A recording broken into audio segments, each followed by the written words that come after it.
Kamu suka baca buku? Atau rasanya males banget lihat buku? Kita bahas yuk, apa sih manfaat membaca? Dan menurut kamu, apa manfaatnya untuk diri kamu? Membaca untuk sebagian orang yang udah candu, katanya kalau tidurnya gak deket dengan buku, rasanya seperti ada yang kurang pada dirinya. Ada orang yang gak bisa merasa jauh dari buku, sampai-sampai ngerasa kalau sehari gak megang buku, walaupun cuma sebatas megang, terasa ada yang hilang.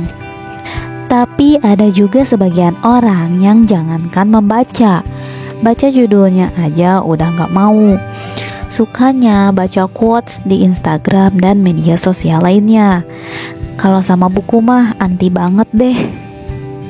Padahal nih, kalau dirinya senang baca quotes dan sering baca buku, maka tentu aja dia bisa membuat quotes-quotes yang disenangi orang lain. Membaca bukan cuma sekedar pada buku. Di zaman yang canggih ini, membaca gak hanya terpatok harus buku dengan lembaran kertas. Banyak bacaan-bacaan saat ini yang bisa diakses dengan gratis. Dengan kemajuan teknologi dan mudahnya mengakses berbagai informasi, seharusnya menjadikan manusia lebih cepat mengakses berbagai pengetahuan baru. Tapi nyatanya kemudahan yang udah tersedia bukan dipergunakan untuk kemajuan diri. Sayangnya hanya untuk mengisi waktu dengan konten-konten yang gak berpengaruh banyak pada hidupnya. Nah, biar kamu semakin yakin nih kalau membaca itu penting, yuk simak apa aja sih manfaat membaca untuk diri kita. Yang pertama, membaca bagus untuk kesehatan otak.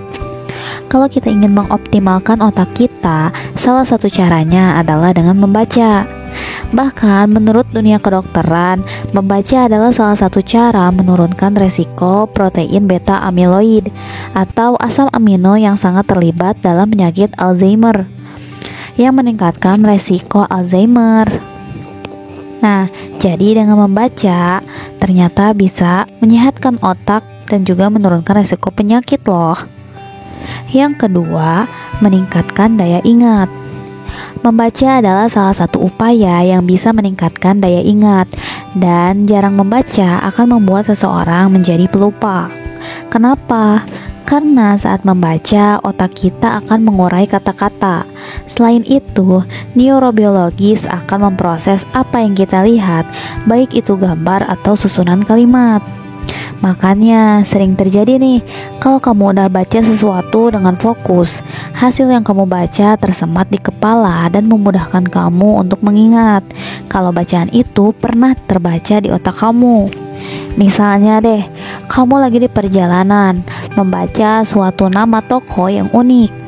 Nah, beberapa hari kemudian kamu kebetulan mendengar nama toko unik itu dari orang lain, dan kamu berpikir, kayaknya aku pernah baca atau aku pernah lihat toko ini deh. Walaupun sebenarnya kamu lupa-lupa ingat posisinya di mana, ya enggak?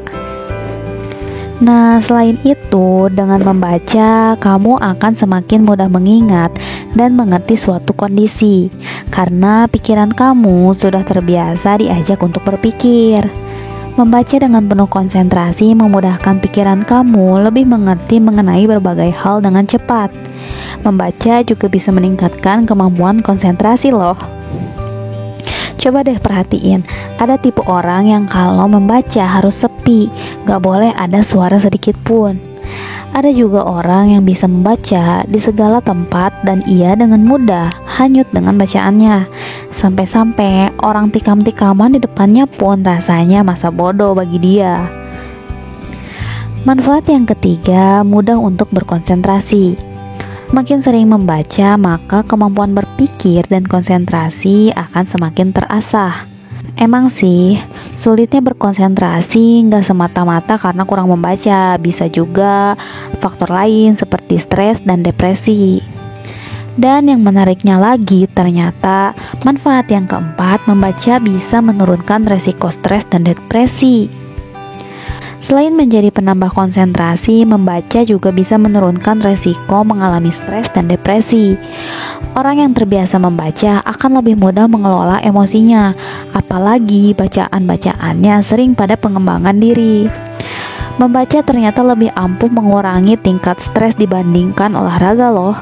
Meski sebagian orang berpendapat kalau stres dan depresi bisa dihilangkan dengan olahraga, tapi ternyata menurut penelitian, membaca lebih ampuh menghilangkan stres dan depresi daripada olahraga dan mendengarkan musik.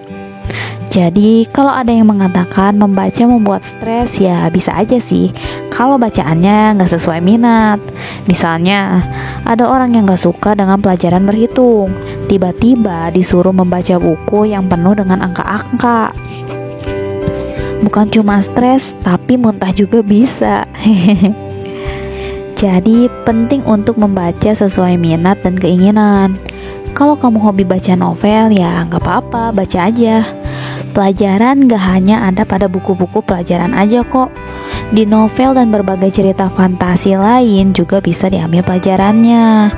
Cuma beda cara penyampaian isi pesannya aja. Yang kelima, membaca adalah hiburan yang murah. Membaca buku sama seperti kamu jalan-jalan ke tempat yang belum pernah kamu kunjungi. Tapi karena membaca, kamu seolah-olah udah pernah mengelilingi suatu tempat yang diceritakan pada buku. Contohnya, ada sebuah kisah yang mengangkat tema peperangan di Turki. Kamu belum pernah ke Turki dan kamu belum pernah ikut peperangan. Tapi karena bacaan tadi menceritakan hal demikian, secara nggak langsung saat kita baca, jiwa kita rasanya lagi ada di lokasi kejadian itu kan. Malahan nih, kalau udah melekat di otak, meskipun belum pernah memijakkan kaki langsung ke lokasi, suasana di lokasi udah bisa dibayangkan. Lebih membekas daripada nonton film loh. Manfaat membaca yang terakhir yaitu meningkatkan kemampuan komunikasi. Perbedaan mencolok antara orang yang suka membaca dengan yang enggak terlihat dari segi komunikasi. Orang yang sering membaca maka lebih mudah berkomunikasi dan kosakatanya juga lumayan banyak. Sadar nggak kalau kosakata yang jarang kita dengar tapi sering kita baca secara nggak langsung bisa mengubah cara berbicara kita loh. Selain itu, pola pikir seseorang pembaca akan berbeda jauh dari orang yang kurang membaca. Nggak usah jauh deh. Kamu lihat aja di kelas, kalau ada teman kamu yang komunikasinya lancar, tertata, dan pola pikirnya bagus, biasanya orang itu dekat dengan bacaan atau sering membaca, dan biasanya orangnya cerdas. Nah, itu dia manfaat membaca untuk diri kamu. Kalau kamu ngerasa membaca itu hal yang baik, maka lakuin deh dari sekarang. Yuk coba membiasakan diri untuk suka membaca. Semoga video ini bermanfaat ya. Terima kasih sudah menonton. Kalau kamu suka dengan video ini, jangan lupa klik tombol like dan subscribe channel ini ya, biar kamu gak ketinggalan video serupa untuk bantu kamu ngembangin diri jadi lebih baik. Sampai jumpa di video berikutnya.